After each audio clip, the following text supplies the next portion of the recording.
ubwa mbere tusaba leta yuko yokora ibishoboka byose kugira ngo izamure ibi bintu bitagufashanya la coopération développement. Ndabibukije inyuma y'intambara ya kabiri y'isi yose ubure bumaze gusambuka kubera intambara yari yatewe na Hitler, baciye baje inama na leta z'ubumwe za Amerika biciye ku mushikiranganje w'ico gihe yitwa Marshall. Abadakurikirana iby'ubutunzi barasoma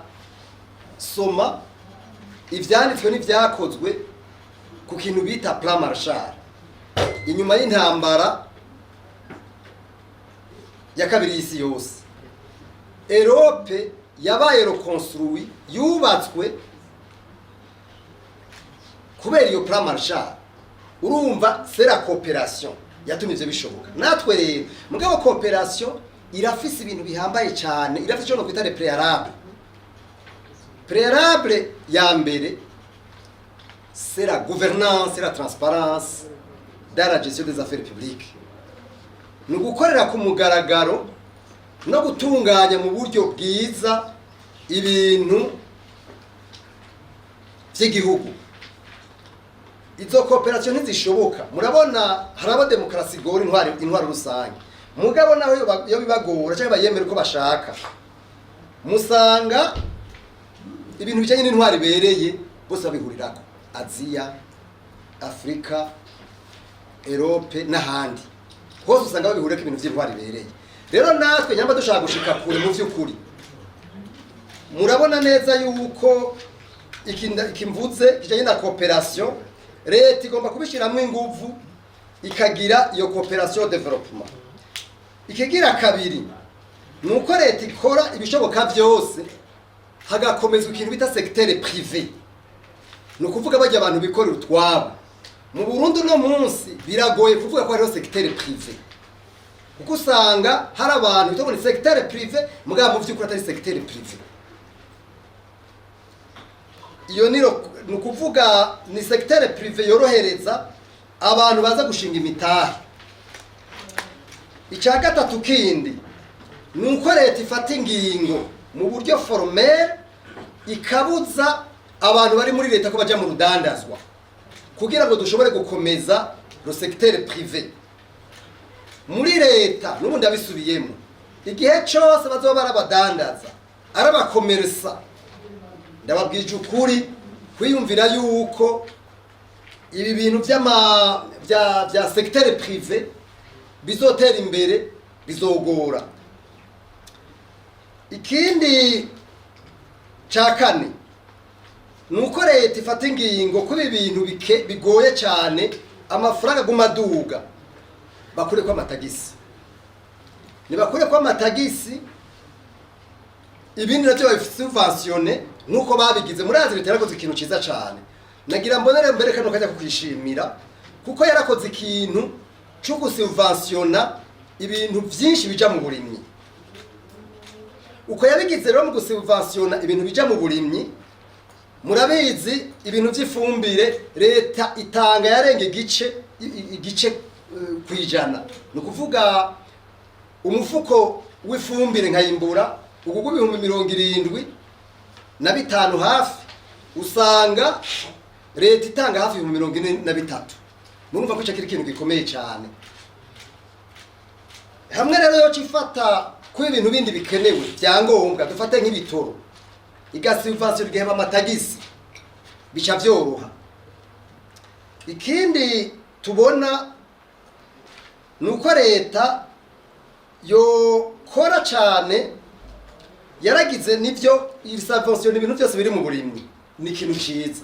Mugabo twebwe dushaka yuko iki yakoze mu burimyi mu kusubventiona boca bagera kure cyane bagaca basubventiona bagateza n'imbere ibi biterwa njabuka amazi bituzanira amafaranga y'agaciro.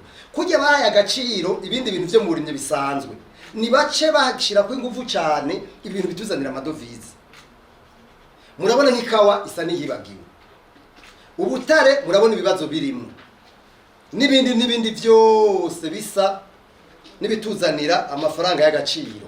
Leta ikoto ni ukuvuga ipama n'ibindi byose dushobora gukura amadovize. Leta idufashe ivyo bintu mu vy'ukuri ibiha ikibanza gikomeye gose, kuko itabihaye ikibanza bizogora cane yuko tugera kure. Kubera ko imvuzi ivyo, reka mfatire kuco bita la loi de Pareto. Abayizi loi de Pareto ni loi yerekana yuko ushobora kuinvestisa 20%, gushira mu mutaye kuri 20%, ugaca wimbura hafi kuri 80%. Mugabo ndavyemverse dufate yuko urumva tugomba kwekilibra la balance commerciale, no kuvuga ivyo dushikura mu mahanga n'ivyo dushora mu mahanga. Uno munsi dushora mu mahanga 20%, tugakura mu mahanga hafi 80% ivyo dukenera. Twebwe tukaba dusaba yuko ahubwo twoshira amafaranga menshi cyane mu bintu dushora mu mahanga, kugira ngo biduze tuze mu mwaka umwe tuzobe twaronse ibintu vyinshi,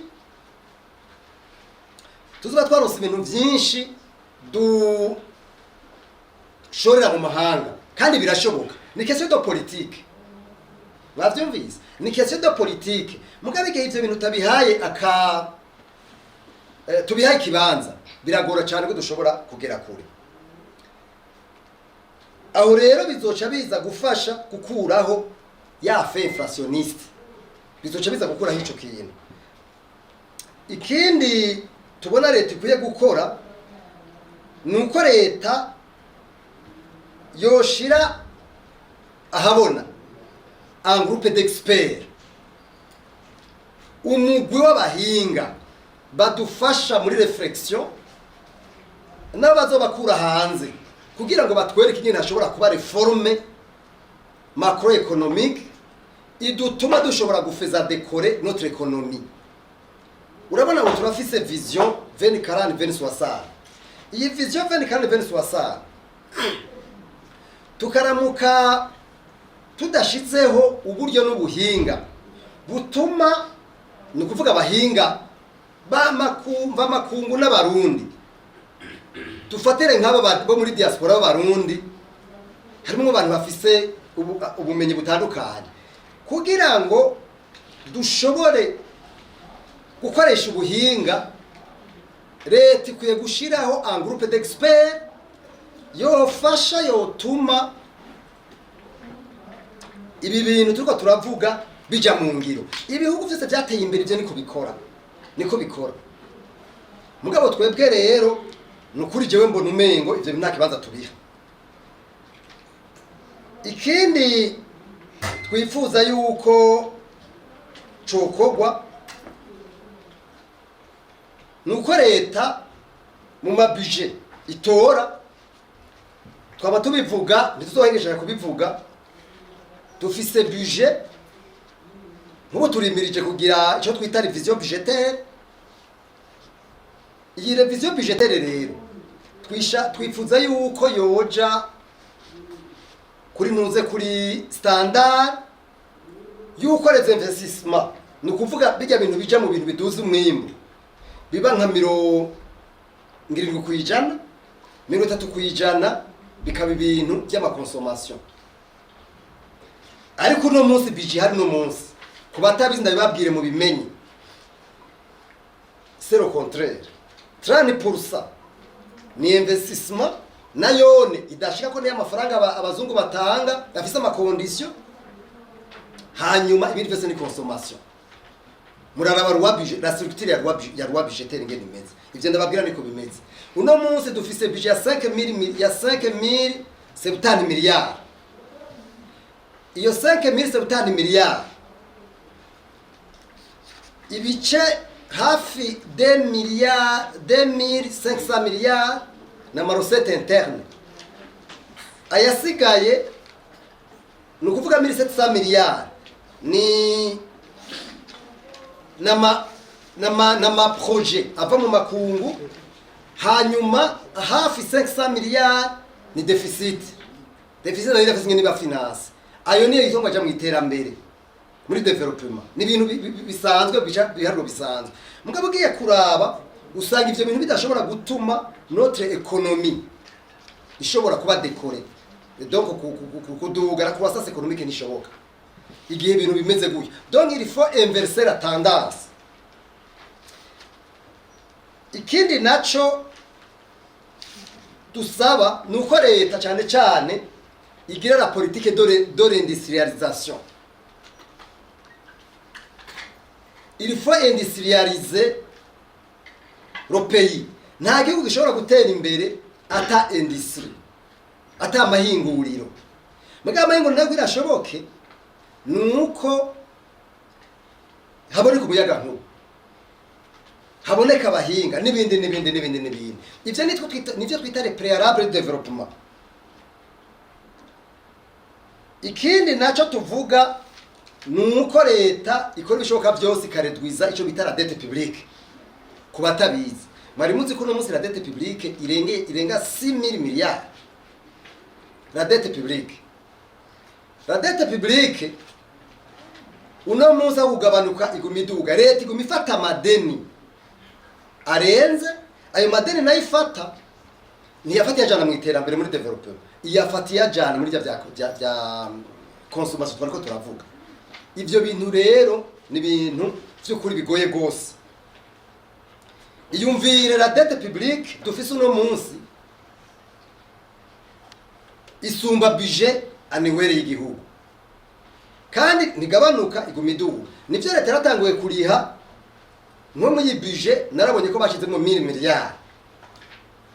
Mugabo ukiza gufata yandi genda muri deficit budgetaire n'ibindi. Aho rero tuvuze inyungu rero iriha.